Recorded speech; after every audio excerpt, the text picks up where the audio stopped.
a royal burial site found beneath a roadside verge in Essex, has been dubbed one of the most significant archaeological finds ever made in England. Discovered between a pub and an Aldi supermarket, it is thought to be the burial chamber of the brother of Anglo-Saxon King Saebert. Researchers behind the find have hailed it as the British equivalent of Tutankhamun's tomb despite little similarities in appearance.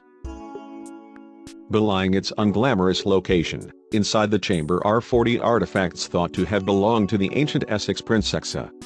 The Anglo-Saxons were pagans, but the Christian items found in the chamber suggest the religion was still important in England 1400 years ago.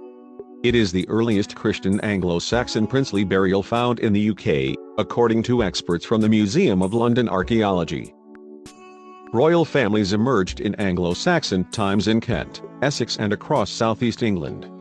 Saebert and Saexa's mother was from the Kentish royal family, but their maternal aunt, Bertha, was a French princess who married into their royal family and brought her Christian beliefs with her. That may explain the gold crosses on the prince's eyes and the coins in the chamber, which are clearly Christian, while the very idea of a burial chamber is pagan.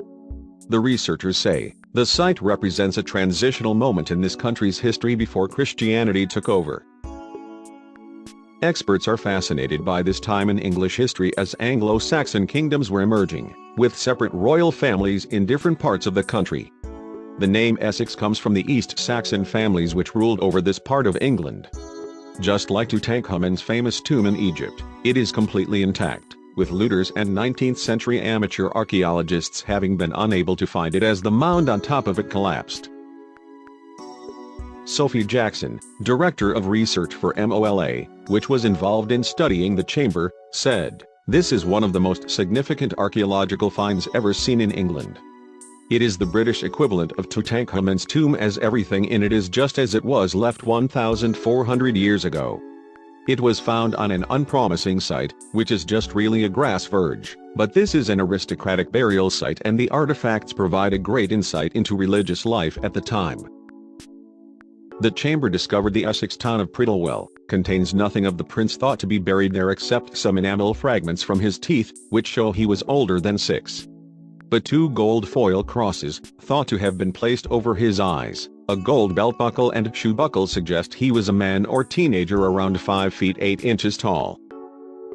The burial site was found by archaeologists in 2003 before the road it lies on was widened. Experts have spent 15 years excavating the chamber, which MOLA says took 113 working days to build and involved a huge investment in skilled labor and materials to recreate what it may have looked like inside. Its age is now known for the first time, based on radiocarbon dating of a drinking horn in the chamber, and coins buried with the body which bear the name of the mint in France they come from, and were only produced after 580 AD. The date of the chamber, now known to be between 580 AD and 605 AD, rules out that it contained King Saebert, as previously thought. Experts now believe his brother, Prince Saexa, was the one given such a grand send-off. It also contains the remnants of a stringed musical instrument called a lyre and a 1400-year-old painted wooden box, with decorations thought to show a ladder and fish scales. Gold braiding suggests the body had a cloth over his head. The sword, shield and spears in the chamber, the body's pristine golden buckle and an Eastern Mediterranean flagon from a Christian pilgrimage site, are the evidence that the man buried inside was a member of the royal family, who received expensive gifts from overseas. But he may still have been young, with Mrs. Jackson adding, "This man may have died before he could really prove himself, as we would have expected more bling in the site."